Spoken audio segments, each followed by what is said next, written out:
근데 영국의 특징은 이 오래된 건물들이 많아요. 그런데 제가 이 보언모스라는 지역에 있었는데요.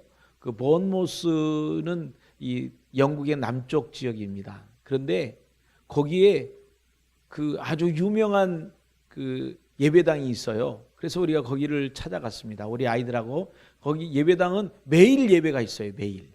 그래서 아침 시간에 찾아를 갔습니다. 평일날 갔는데 예배당이요 1000년이 넘었대요. 그러니까 그 오래된 건물이 그 1000년 된 건물이 멀쩡하게 서 있는 거예요.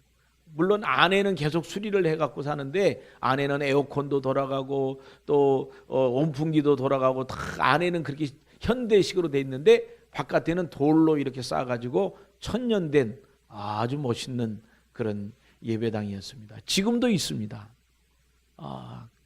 저희가 아이들하고 같이 참여했던 적이 있는데 그때 그 앞에 보니까 예배당 앞에 1000년 된 무덤이 있어요. 그러니까 그 영국이나 미국, 유럽 지역에 가면 그 무덤이 교회 마당에 있습니다. 그래서 교회 마당에 이렇게 무덤들이 있는데 요즘은 이제 점점 많아지니까 미국 같은 데 보니까 메모리얼 파크 해가지고 아예 이렇게 돌벽을 이렇게 몇 개를 이렇게 싸가지고 거기에다가 이렇게 사진을 박아서 이 우리나라 뭐죠? 뼈만 이렇게 묻어 이렇게 거기다 이렇게 안치하는 그런 것으로 이렇게 만들어 놓았습니다. 지난주에 또 장례식에서도 물어보니까 예전에는 화목장이 있잖아요. 근데 요즘은 잔디장도 있대요. 그래서 잔디 밑에다가 이렇게 안치하고 이렇게 표시를 해놨는데 여기는 누구의 것이다. 아무튼 이제 우리나라는 뭐 그렇게 중요하게 생각하지 않습니다. 뭐 이렇게 묘비가 있고 그 묘비 뒤에는 보면 가족들 이름을 쫙 써놓잖아요. 살아있는 가족들 이름들 누구의 자손 뭐 이렇게 써놓는데 이제 서양이나 이 영국 쪽에 보면은 이 사람들은 본인이 묘비명을 미리 써놔요. 나는 이렇게 내 묘비에다가는 이렇게 쓰세요라고 이렇게 쓰는 분들이 있습니다. 아니면 다른 분들이 이분은 이렇게 귀하게 인생을 살았습니다라고 쓰기도 합니다. 그런데 어떤 분이 가서 이렇게 봤습니다. 봤는데 거기에 그 글이 있는데 세 줄이 딸랑 써 있는 거예요. 세 줄이. 묘비명이 세 줄이에요. 그래서 첫째 줄을 읽었습니다. 그랬더니 그를 읽고 너무 어이가 없어서 웃었습니다. 거기 뭐라고 써 있냐면 나도 전에는 당신처럼 그 자리에 서 있었어. 그렇게 써 있는 거예요. 그래서 아니 이게 지금 장난도 아니고 이게 무슨 말인가. 그래서 두 번째 묘비명을 읽었습니다. 두 번째 묘비명에는 더 재미있습니다. 나도 전에는 당신처럼 그렇게 서서 웃고 있었어. 그렇게 써놨습니다. 세 번째, 그래서 이제는 진지한 마음으로 이 묘비명을 읽기 시작했습니다. 이분이 무언가를 좀 얘기하고 싶은가 보다. 세 번째 줄에는 이제 당신도 나처럼 죽을 준비를 하시오. 참 이것은 어떻게 보면 기분 나쁜 말이 될 수도 있고 어떻게 보면 당연하게 우리가 가야 될 길이잖아요. 우리가 늘 그 인생을 가야 될 길입니다. 오늘 예수님께서 요한을 만나시고 그리고 환상으로 보여주시기를 보라 내가 속히 오리니 내가 줄상이 내게 있어 각 사람에게 그 행한 대로 갚으리라. 이 요한이 반모섬에서 유배되어서 그 반모섬 감옥에 있으면서 그 요한계시록을 기록을 했지 않습니까? 그래서 요한계시록을 기록할 당시에만 해도 이 로마 나라의 황제로부터 이 기독교인들이 엄청난 핍박과 박해를 받았습니다. 수많은 이들이 죽임을 당했습니다. 그래서 그들에게 위로의 말씀은 뭐냐면 내가 속히 오리라. 내가 속히 오고 그리고 너의 수고와 인내와 고생을 내가 기억하고 너에게 줄 상을 예비하고 있다 하는 것입니다. 오늘 첫 번째로 예수님께서 내가 속히 오리라 하신 예수님의 말씀은 이제 두 번째 오실 때에는 새로운 모습으로 오실 것이다 하는 것입니다. 첫 번째 크리스마스, 예수님이 첫 번째 오실 때에는 어떠했습니까? 마구간에 가난한 사람으로, 연약한 사람으로, 그리고 십자가에 달려서 우리의 죄를 해결하시기 위해서 예수님이 오시지 않았습니까? 그 예수님이 오심으로 인해서 우리의 죄가 해결되었습니다. 예수님은 십자가에 달리시면서 죄인의 모습으로 십자가에 달리셨습니다. 그러나 예수님은 죄가 없는 분이었습니다.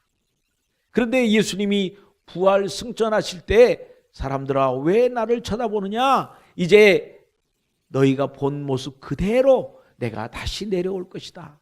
이거 뭐예요? 두 번째 크리스마스가 있다는 거예요. 크리스마스는 우리 지난주에 원로 목사님이 설명해 주신 대로 크리스는 그리스도라는 말이고 마스는 미사를 예전에 마스라고 했습니다. 그러면 예수님께 예배드린다라는 의미로 크리스마스입니다. 그래서 예수 안 믿는 사람이 메리 크리스마스 하는 것은 이거는 사실은 깊은 의미가 있는 것이죠. 저는 불교 나라 태국에서 살 때 10월, 11월 초가 되면 그때부터 크리스마스 캐롤이 백화점에서 울려요. 교회에서는 안 울리는데 백화점에서.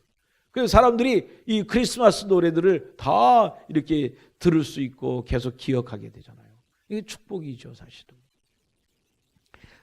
예수님이 속히 오리라 하신 말씀, 그 말씀은 우리에게 이제 오셔서 우리의 모든 눈물을 씻기시고 우리의 어려움을 다 해결하시러 오신다 하는 겁니다.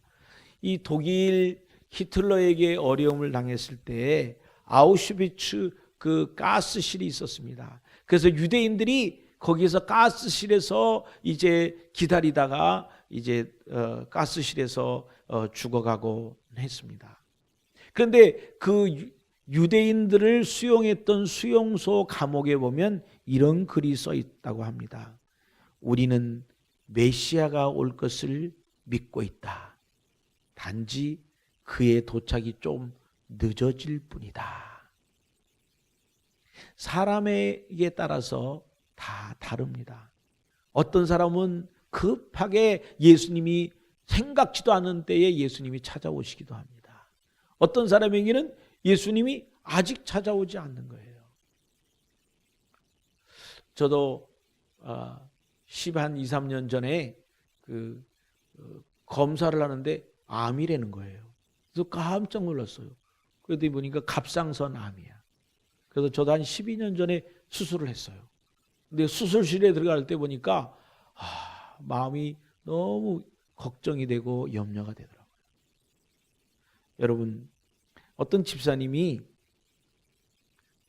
병원에를 건강하신 분인데 병원에 갔더니 병원의 의사가 아이고 어떻게 하지요? 그래서 아니 왜요? 암이 너무 많이 진전됐어요. 그래서 이제 당신이 살 수 있는 날은 6개월밖에 없습니다. 여러분 얼마나 낙심이 되겠어요? 얼마나 염려가 되겠어요? 좌절이 됐습니다. 그리고는 낙심이 되어 있다가 그래도 용기가 났습니다. 그래 6개월이나 남았다. 그렇게 생각하니까 6개월을 그냥 6개월로 생각하지 않고 6개월은 180일. 그리고 거기에다가 24시간을 곱하고 그리고 거기에다 또 60을 곱해서 길게 생각했어요. 그래서 매 1분 1분을 끊어서 생각하니까 6개월이 굉장히 긴 거예요. 그러면 내가 어떻게 할 것인가? 그럼 6개월 동안 내 인생을 어떻게 살 것인가를 생각해보자 하고 그분이 생각을 하기 시작했습니다. 그래서 그는 자기에게 있는 집을 이렇게 정리를 했습니다. 그래서 제일 먼저 늘 도와달라고 했던 그 형제가 있었는데 도와주지 못한 거에서 너무 마음 아팠는데 그분에게 돈을 뚝 떼어서 주었습니다. 그리고 가만히 생각해, 그럼 나머지를 또 어떻게 돈을 쓰고 어떻게 생활할 것인가 생각을 했는데 자기 부모님 또 자기 자녀들을 이렇게 마지막 이제 남은 2개월을 최선을 다해서 돌봐야 되겠다. 그래서 사랑을 공급하고 같이 교제하고 같이 만나고 이런 그런 시간을 많이 가졌습니다. 그리고 나서 이제 4개월이 남았습니다. 그래서 생각하기를 이 남은 4개월 중에 2개월은 내가 하나님 앞에 젊었을 때 하나님 내게 은혜를 주시면 제가 선교사로 가겠습니다 라고 했는데 선교사로 못 갔단 말이에요. 그래서 남은 2개월은 내가 선교지에 가서 선교사로 살다가 오리라. 그래서 이제 남은 2개월을 선교지에 가서 마음껏 봉사하고 힘든 아이들 코도 닦아주고 빨래도 해주고 그러면서 이 어려운 사람들과 함께 남은 2개월을 보냈습니다. 그리고 집으로 돌아왔습니다. 이제 2개월이 남았습니다. 남은 2개월 동안 무엇을 할 것인가 고민하다가 마음속에 그래 옛날에 내가 아팠고 힘들었던 사람들이 있는데 그 사람들에게 화해의 편지를 써야 되겠다.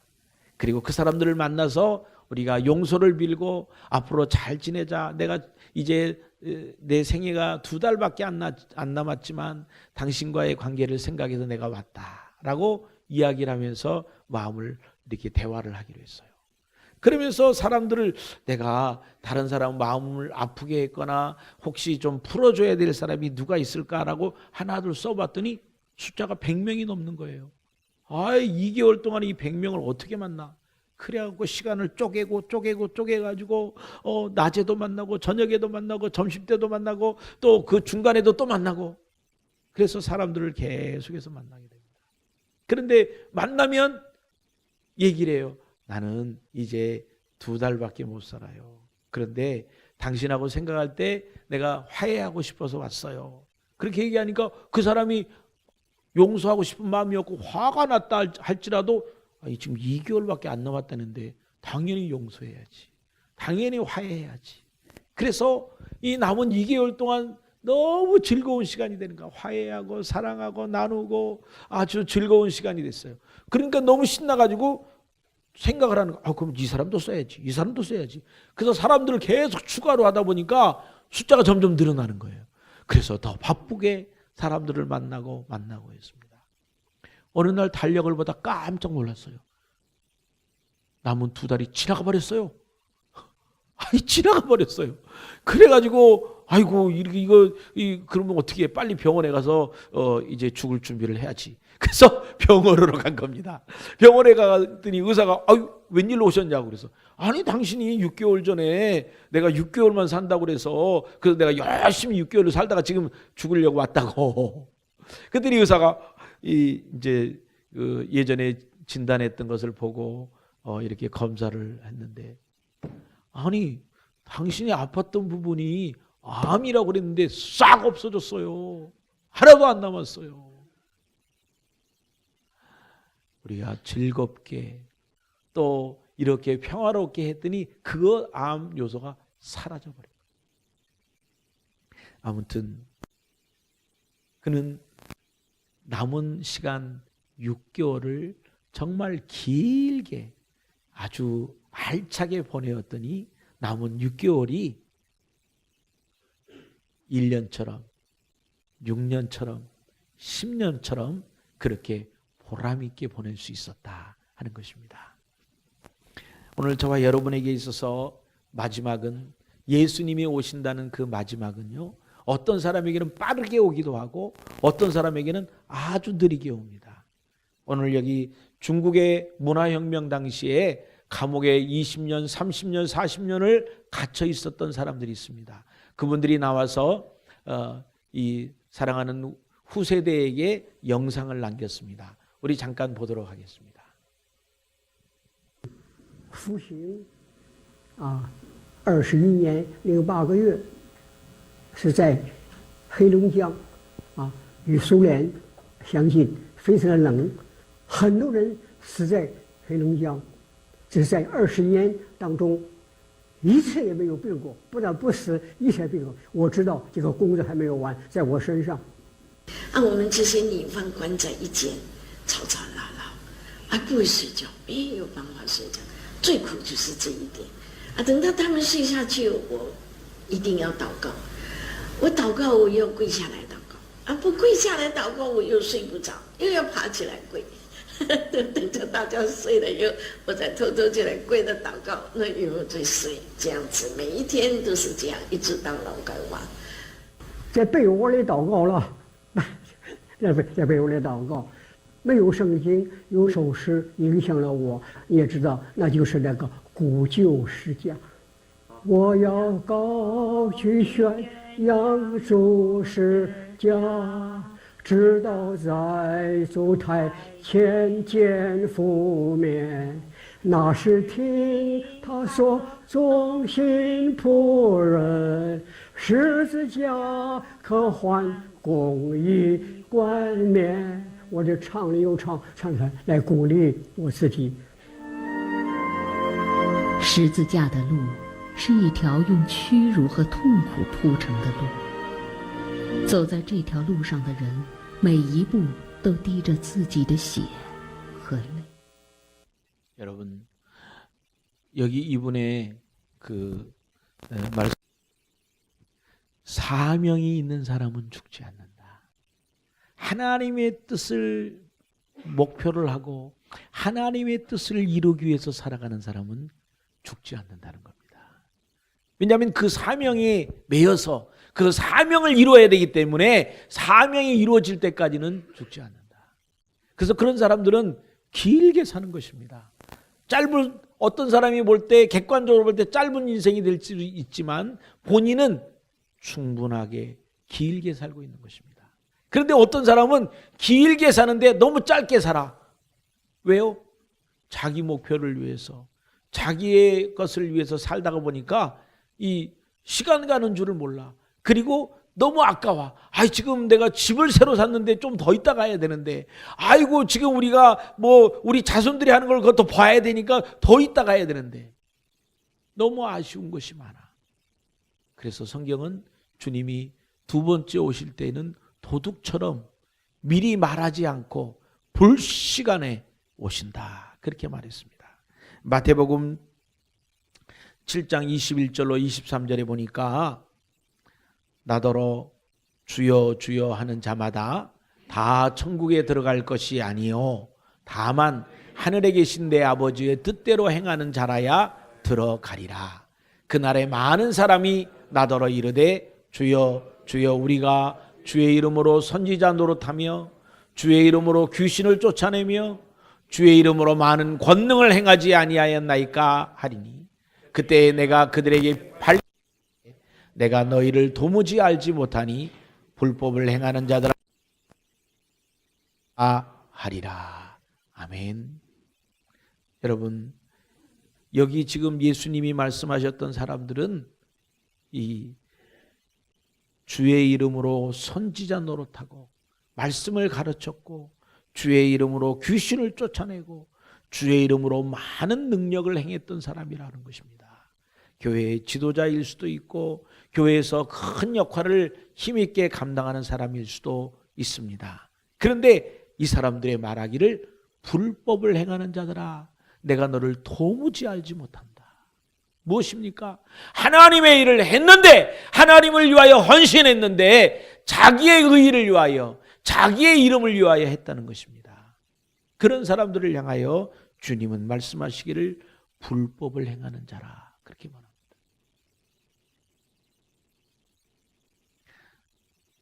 성경에 예수님이 의 비유를 말했습니다.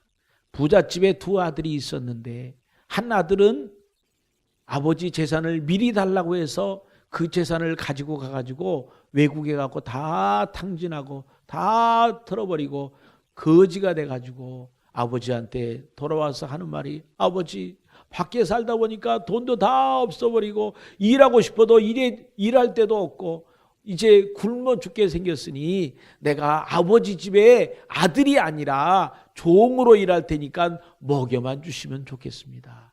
그렇게 하면서 돌아왔습니다. 그때 아버지가 그를 껴안고 울면서 안아주고 입을 맞추고 그의 옷을 갈아입히고 그의 손에 가락지를 끼우고 상속자로 위치를 회복시켜 주셨어요.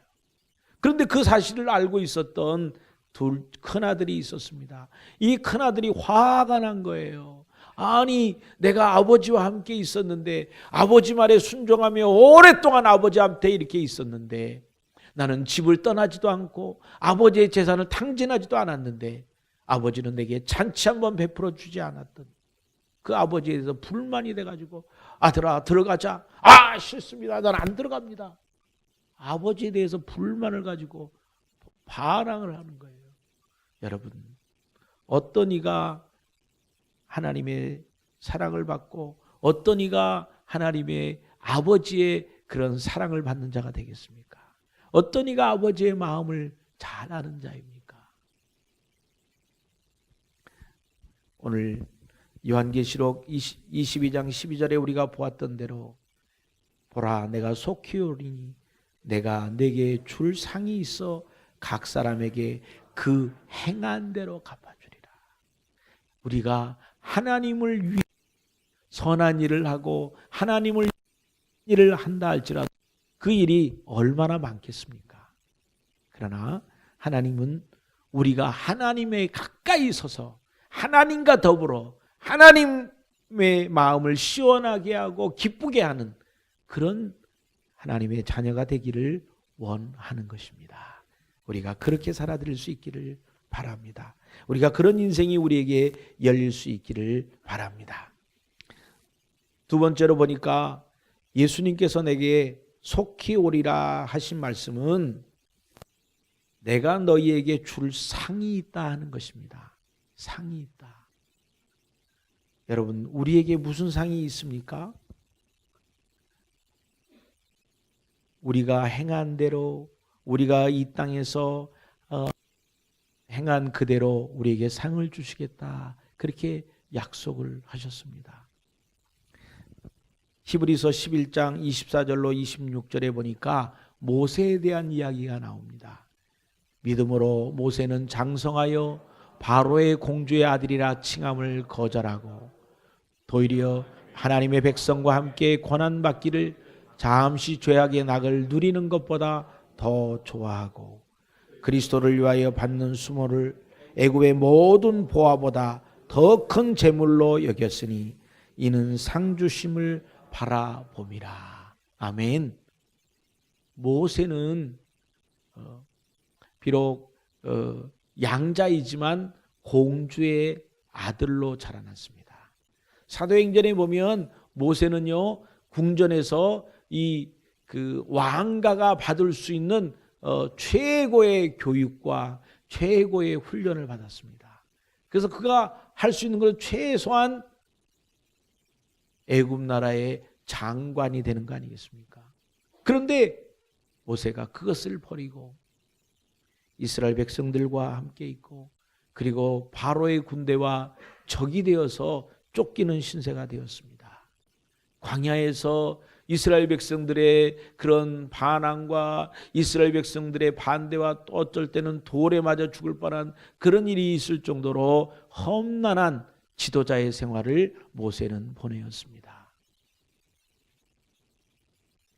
그러나 모세는 오늘 히브리서에 기록된 대로 하나님께서 모세에게 줄 상을 기대했다, 그런 것입니다.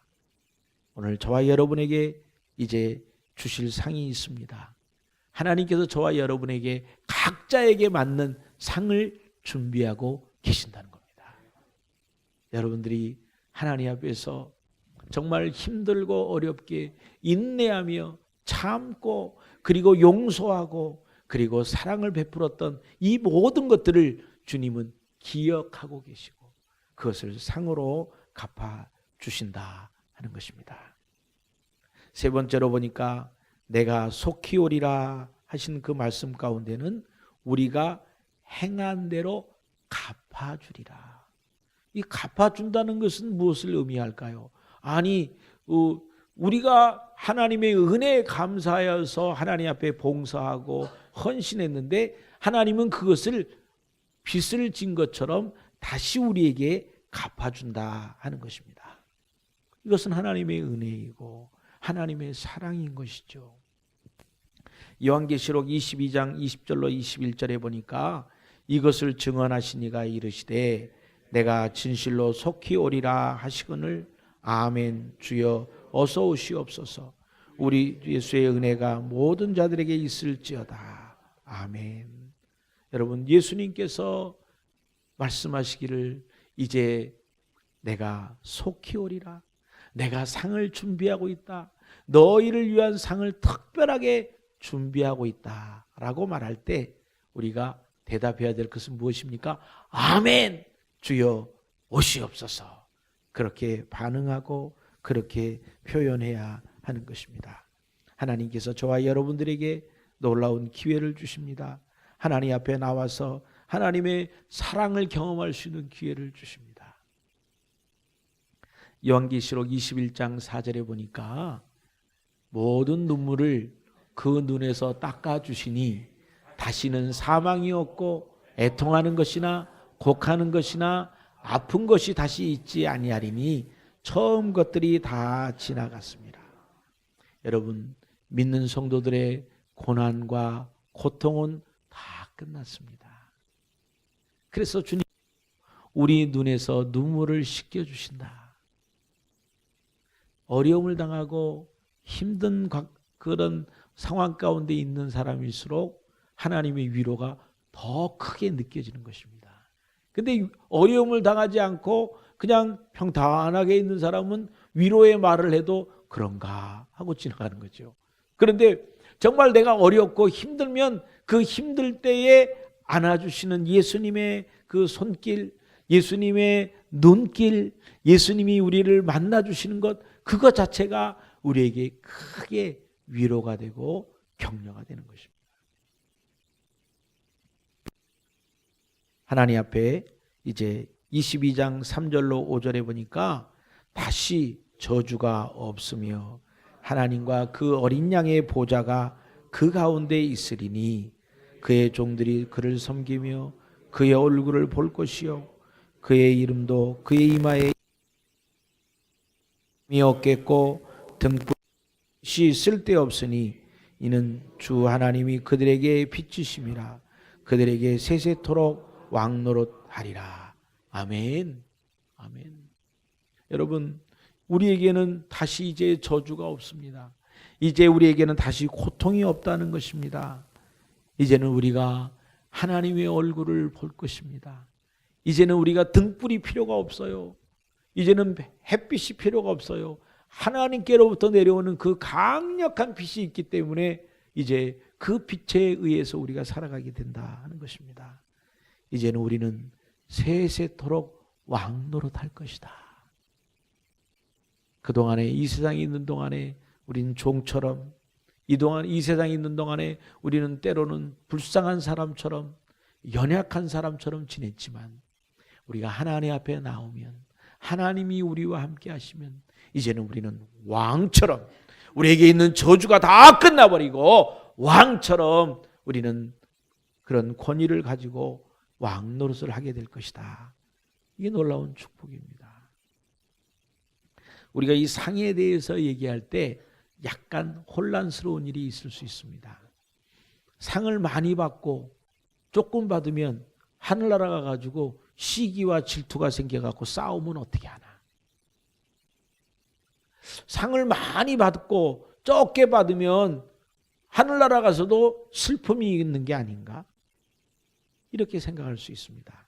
그런데 성경에 여러분, 저 하늘나라에 부족한 것이 무엇이 있겠습니까? 요즘 이 주일학교 아이들이나 우리 또 여기 그 요즘의 아이들을 보면 또 군대도 그렇대요. 군목 하시는 목사님하고 엊그제 만나서 얘기하는데 군인 부대에 갔는데 한국의 이 교회에서 떡을 해갖고 왔대요. 그랬더니 애들이 살찐다고 안 먹더래요. 뭐 갖고 와도 달짝지근하고 뭐 이렇게 한 거 조금만 이렇게 갖고 오면 좋은데 많이 갖고 오면 군대에서도 이제는 아유 그냥 뭐 건강을 위해서 덜 먹겠다고 그렇게 한다는 거예요. 군인 아저씨 맞아요? 그렇대요. 그래가지고 점점 그럴 때가 됐어요. 우리 주일학교 아이들도 마찬가지예요.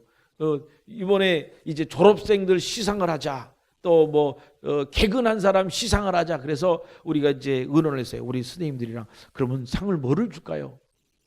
옛날에 저희는 뭐 줬어요? 노트, 연필, 뭐 이런 거, 필통 이런 거 상으로 줬잖아요. 근데 애들이 그거 주면 막 화를 낸대요. 이거 우리 엄마가 다 사주는 건데 왜 교회에서 상을 이거를 줘요? 그래서 뭐를 줘야 되느냐?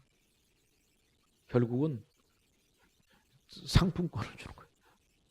돈으로 주는 거예요.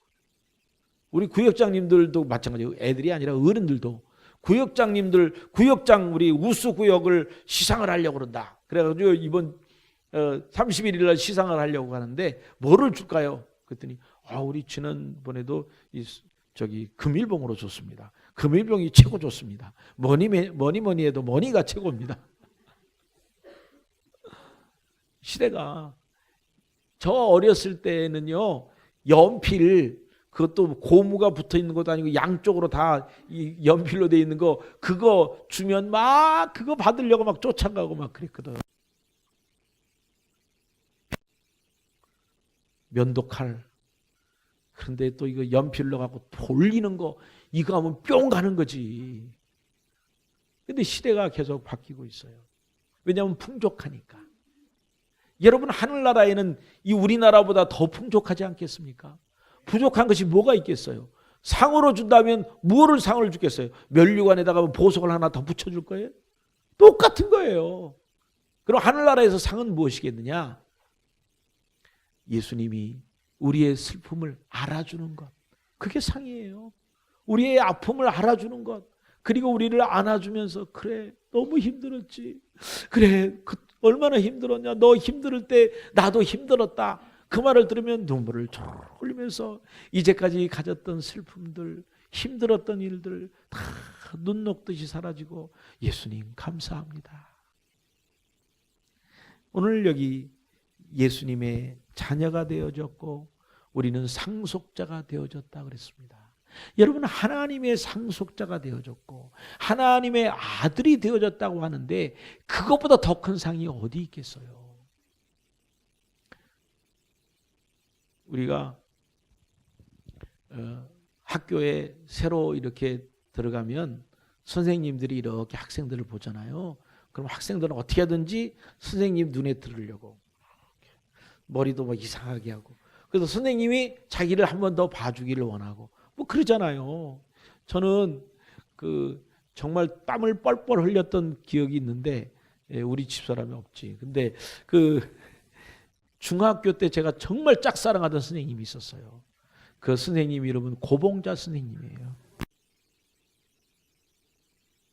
국어 선생님인데 그냥 얼마나 멋있게 생겼는지 몰라. 근데 그 선생님이 저 한때 뭐를 하다가 내 손을 한번 잡아줬어.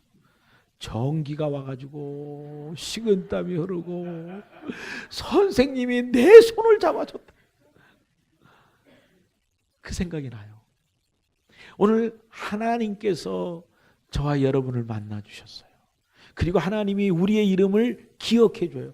우리의 이름이 이마에 적혀 있어요. 뭐라고요? 충성된 자라고요. 그 주님이 나를 기억해 주는 거야. 내가 어떻게 살았던 것을 알고 계시는 거야. 내가 힘들게 살았던 것 그것을 알고 계시는 거야. 그 하나님을 만나고 그 하나님으로부터 격려받고 그 하나님으로부터 내 눈물이 씻겨지는 것 그것이 상이에요. 그것이 기쁨이고 그것이 보상이에요. 그 이상도 없는 거예요. 오늘 그런 하나님을 우리 모두가 만날 수 있기를 바랍니다. 요한계시록 21장 6절로 7절에 보니까 또 내게 말씀하시되 이루었도다. 나는 알파와 오메가요 처음과 마지막이라. 내가 생명수 샘물을 목마른 자에게 값없이 주리니 이기는 자는 이것을 상속으로 받으리라. 나는 그의 하나님이 되고 그는 내 아들이 되리라. 아멘. 이기는 자는, 여러분이 가지고 있는 이 어려움을 이기는 자는, 넘어서는 자는 하나님께로부터 상으로 받는다. 하나님의 아들이 되는, 하나님의 자녀가 되는, 상속자가 되는 복을 누리게 될 것이라 하는 것입니다. 저와 여러분이 이런 복을 누리시길 바라고, 어려움들, 현재 가지고 있는 힘들, 이런 모든 일들을 믿음으로 잘 극복하시고 조금만 더 참으시면 하나님께서 우리에게 광명의 날을, 하나님께서 우리에게 새로운 힘을 공급받는 복 있는 날이 오게 될 줄을 믿습니다. 아멘. 우리 함께 일어나셔서 찬양하시겠습니다. 왜 나만 겪는 고난이냐고 불평하지 마세요. 고난의 뒤편에 있는 주님이 주실 축복 미리 보면서 감사하세요. 너무 견디기 힘든 지금 이 순간에도 주님이 일하고 계시잖아요. 남들은 지쳐 앉아 있을지라도 당신만은 일어서세요. 힘을 내세요. 힘을 내세요. 주님이 손잡고 계시잖아요.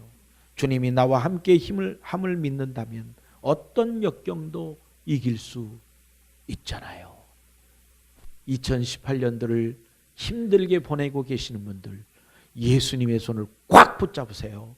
그리고 예수님과 함께 2019년을 다시 멋있게 시작할 수 있기를 주의 이름으로 축원합니다. 아멘.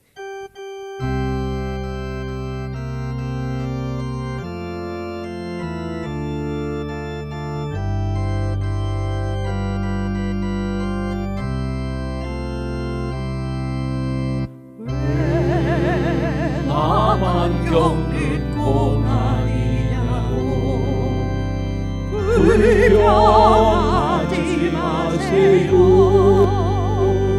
고난의 뒤편에 있는 주님이 주실 축복 미리 보면서 감사하세요. 너무 견디기 힘든 지금 이 순간에도 주님이 일하고 계시잖아요. 남들은 지쳐 앉아 있을지라도 당신만은 일어서세요. 힘을 내세요. 힘을 내세요. 주님 손잡고 계시잖아요. 주님이 나와 함께함을 믿는다면 어떤 역경도 이길 수 있잖아요.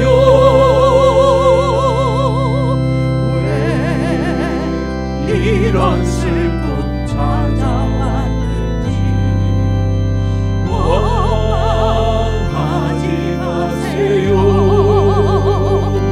당신이 잃은 것보다 주님께 받은 은혜 더욱 많음에 감사하세요. 너무 견디기 힘든 지금 이 순간에도 주님이 일하고 계시잖아요.